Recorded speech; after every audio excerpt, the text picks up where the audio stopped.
pour présenter Arco dans le cadre du Club Halluciné. Well, we were so lucky to be introduced to Hugo and to Felix by our mutual friend Jamil. C'est Jamil qui, notre ami commun, nous a présenté avec les réalisateurs. C'était une grande chance qu'on a eue.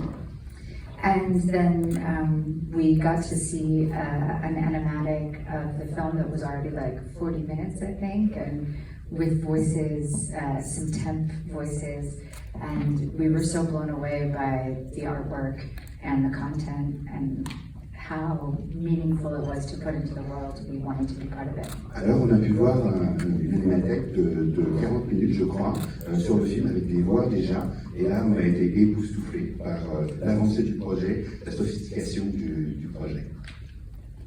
Sophie, vous voulez ajouter un mot? Alors j'ai avec moi un livre qui va accompagner la sortie, qui sort également le 22 octobre, qui raconte la genèse du projet, toutes les étapes du projet. Et donc justement, ça me permet de vous poser une question à vous, Félix et Hugo, sur le point de départ du film, tout simplement. Je crois que c'est parti d'un croquis. Est-ce que vous pouvez nous parler du début du film? C'était pendant le confinement et je sais pas, sous ma main et de manière complètement inconsciente, est née une tête qui sortait du ciel et j'ai donné une traînée derrière lui et puis j'ai envoyé le croquis à Félix comme je le fais souvent et en lui disant ça pourrait faire un bon court-métrage ou un bon clip et Félix m'a dit mais t'es complètement, il y a des enfants là, c'est complètement con, c'est un long-métrage et voilà, et après en fait on a commencé à écrire tous les deux, je dessinais le board, on écrivait, les images nourrissaient le texte nourrissait l'image et puis ça a été comme ça pendant 3 ans des allers-retours entre nous, dans notre bureau, entre toutes les autres tâches qu'on avait. Je répondrai à une prochaine question. Alors il y a des micros qui circulent dans la salle, donc ça va être votre moment si vous avez des questions à poser. Juste, moi je peux rajouter quelque chose sur le livre. Le livre il raconte l'histoire du film, pas vraiment que l'histoire du film que vous avez lu, parce que du coup vous l'avez vu donc ça servira à rien, mais ça raconte vraiment l'histoire de la fabrication.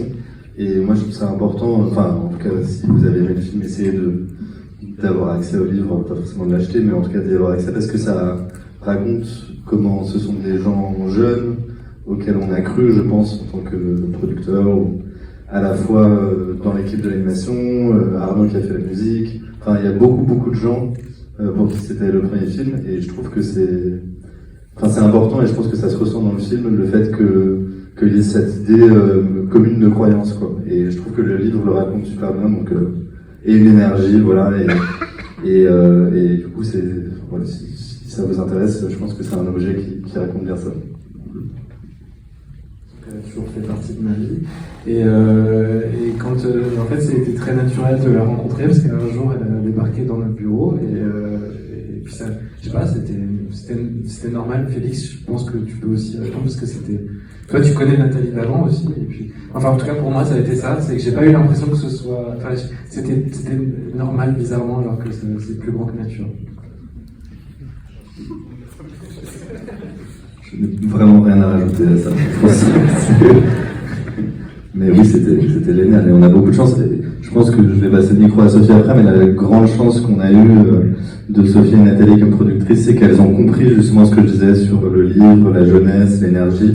Elles ont vraiment tout fait pour préserver la sincérité du film, son indépendance, et ça c'est très très rare en fait finalement chez des producteurs ou des productrices de trouver cette qualité-là, parce que ça demande beaucoup plus d'énergie que de passer par des voies plus faciles ou pas. Et ça a été hyper précieux et je pense que le film leur doit beaucoup de ça. Et je te passe le micro.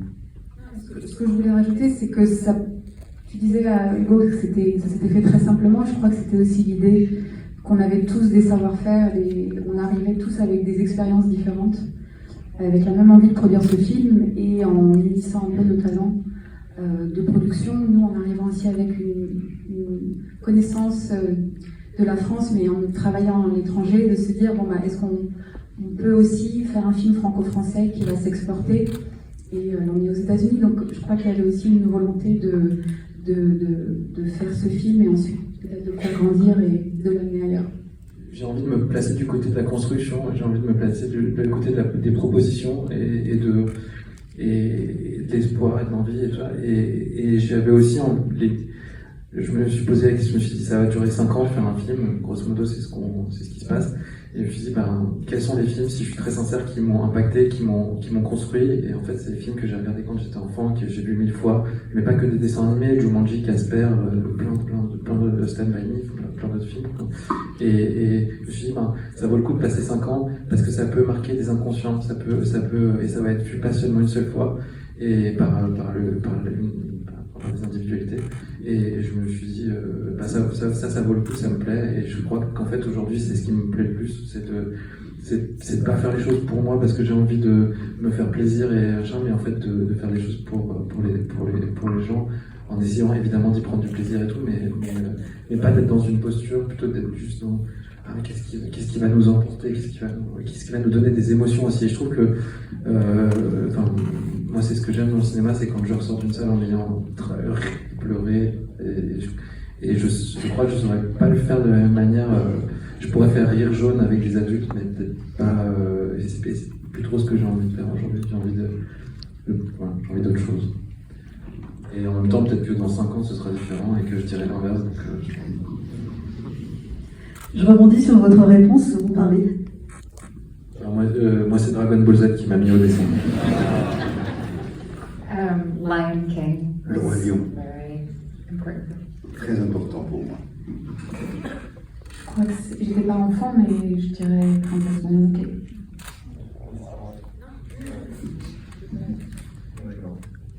Moi, je dirais pareil, pas enfant, peut-être Chihiro aussi, ou un Miyazaki. Et enfant, c'est pas un film d'animation. Non, je sais pas. Oui, les Disney, Bambi. Ouais, Bambi. The two parents. Je fais la voix de la mère d'Iris et aussi Mickey, comme vous savez, c'est une combinaison des voix des deux.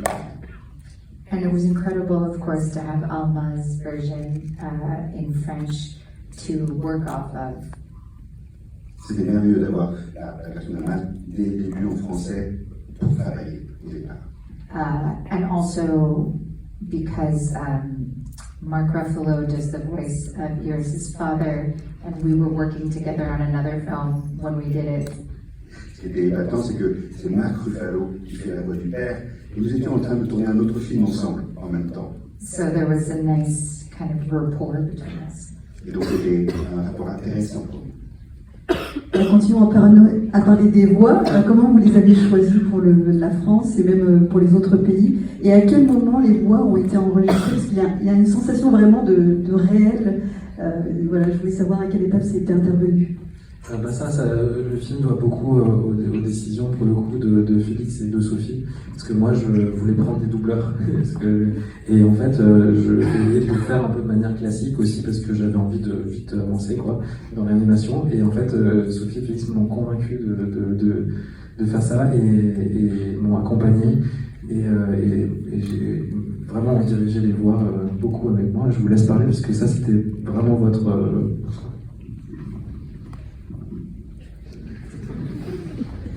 La petite différence, mais il y a d'autres films d'animation qui l'ont fait, mais c'est qu'on n'a donc pas enregistré en effet sur bande, comme on dit, ou avec des micros, et donc les acteurs étaient perchés dans des espaces, un peu comme un tournage classique, et notamment beaucoup les enfants, c'était très important pour ça, pour qu'ils puissent vivre les émotions et être très au présent des émotions. Donc on faisait des situations, on mettait en situation, le dîner, il dînait, quand la mère lui dit l'histoire, elle lui disait, enfin voilà, il y avait ce truc-là de tournage un peu, et là où je pense que peut-être un film d'animation, parfois, c'est peut-être 2 ou 3 jours, là on a passé vraiment 15 jours à enregistrer les voix, et je pense que, enfin en tout cas pour la version française, je pense que ça doit beaucoup aux 2 jeunes comédiens et à l'incarnation pour moi de leur émotion de façon corporelle presque, enfin ouais. Et après, sur les personnages qu'on appelle les Raptou, les 3 frères, entre Vincent Macken, William Neville et Lou Ferrell, on les a enregistrés en même temps. C'est vrai que c'était une petite inconnue de savoir comment ça allait se passer. Il y avait une espèce de surenchère entre eux, de qui allait parler plus fort, qui allait faire la meilleure vanne, et c'était assez extraordinaire de les voir. Alors, il y avait ils se parlaient beaucoup les uns sur les autres, donc c'était vraiment pas pratique pour l'enregistrement de chaque piste, de chaque voix.